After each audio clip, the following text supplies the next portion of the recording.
누군가 여러분의 집 앞마당에 시한폭탄을 던지려 한다면 여러분은 여전히 좋은 이웃으로 남으실 건가요? 중동의 중재자로 불리며 모두와 친하게 지내던 카타르가 어제 아침 그동안 손에 쥐고 있던 펜을 던지고 대신 방어의 칼을 뽑아들었습니다. 미군 1만 명이 잠든 기지를 향해 날아오던 이란의 폭격기를 주저없이 격추해버린 것이죠. 단순히 비행기 2대가 떨어진 사건이 아닙니다.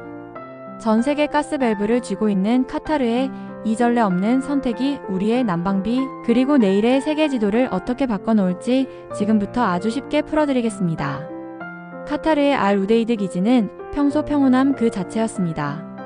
거대한 사막 위에 세워진 이 요새는 미군 1만 명의 안식처이자 중동 안보의 핵심축이죠. 하지만 2026년 3월의 어느 새벽 그 평화로운 공기가 순식간에 얼어붙었습니다. 이란에서 이륙한 정체불명의 비행체들이 카타르 영공을 향해 시속 800km의 속도로 질주하기 시작했기 때문입니다. 그동안 이란과 미국 사이에서 아슬아슬한 줄타기를 하며 평화를 유지해오던 카타르에게 이제는 가면을 벗고 생존을 위한 진실을 마주해야 할 시간이 찾아온 것입니다. 이번 공격은 너무나도 치밀했습니다. 이란의 수-24 폭격기들은 레이더망을 피하기 위해 바다 표면에서 겨우 24m 높이로 비행하는 시스커밍 전술을 구사했습니다. 마치 거대한 상어가 수면 바로 아래에서 지느러미조차 숨긴 채 먹잇감을 노리는 것과 같았죠. 1.1조 원이 넘는 첨단 방어 시스템조차 이 암살자들을 뒤늦게 발견했을 정도입니다. 보이지 않는 적이 코앞까지 다가왔을 때의 그 공포를 상상해 보십시오. 과연 이들은 무엇을 위해 목숨을 건 저공 비행을 감행했을까요? 카타르 관제소의 무전기는 비명이 터져나올 듯 뜨거웠습니다. 당신들은 카타르 영공에 무단 진입했다. 즉시 회항하라.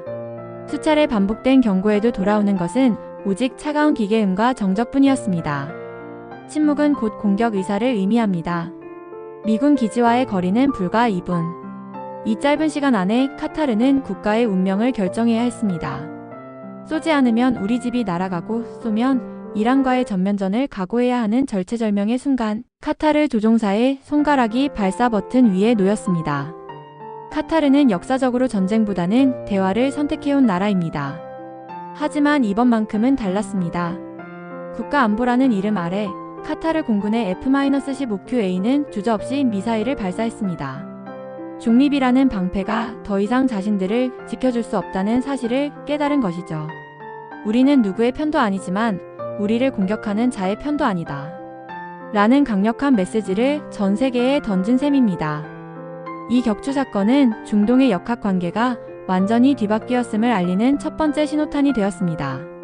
격추된 폭격기들은 거대한 화염과 함께 카타르 영해로 추락했습니다. 조사 결과 이 기체들에는 미군 기지를 쑥대밭으로 만들 수 있는 대규모 정밀 유도탄이 가득 실려 있었습니다. 만약 단 한 대라도 목표물에 도달했다면 아루데이드 기지의 피해는 물론 카타르라는 국가 전체가 전쟁의 소용돌이에 직접 휘말렸을 것입니다. 차가운 바닷속으로 가라앉은 것은 이란의 비행기뿐만이 아니라 중동 전체를 자신들의 의도대로 끌고 가려 했던 야욕 그 자체였습니다. 우리가 주목해야 할 소름 돋는 사실은 이들의 타겟이 미군 기지만이 아니었을 가능성입니다. 기지 인근에는 카타르 경제의 심장이자 전 세계 천연가스 공급의 핵심인 라스라판 시설이 있습니다.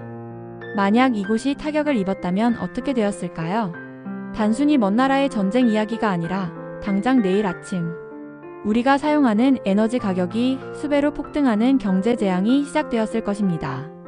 이란은 카타르를 넘어 전 세계의 목줄을 겨냥하고 있었던 셈입니다. 이번 사건은 독립적인 사고가 아닙니다. 이미 이스라엘과 미국이 이란의 시설을 타격했고 이란은 이에 대한 보복으로 주변국들을 압박하고 있었습니다. 사우디아라비아와 UAE, 쿠웨이트까지 이 보복의 도미노에서 자유롭지 못합니다.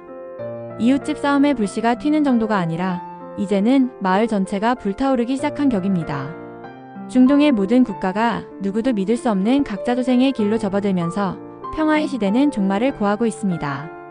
이웃의 전쟁이 우리 집 앞마당까지 왔다. 카타르 총리의 이 한마디는 오늘날 국제사회의 냉혹한 현실을 관통합니다. 이제 나만 아니면 되라는 아니란 생각은 통하지 않는 시대가 되었습니다. 카타르의 격추 사건은 우리에게 묻고 있습니다. 평화는 단순히 싸우지 않는 것이 아니라 위협에 맞설 힘을 가졌을 때 비로소 유지된다는 것을요. 앞으로 펼쳐질 새로운 중동 질서 속에서 우리는 어떤 준비를 해야 할까요? 오늘 이야기가 여러분의 통찰력에 작은 불꽃이 되었길 바랍니다.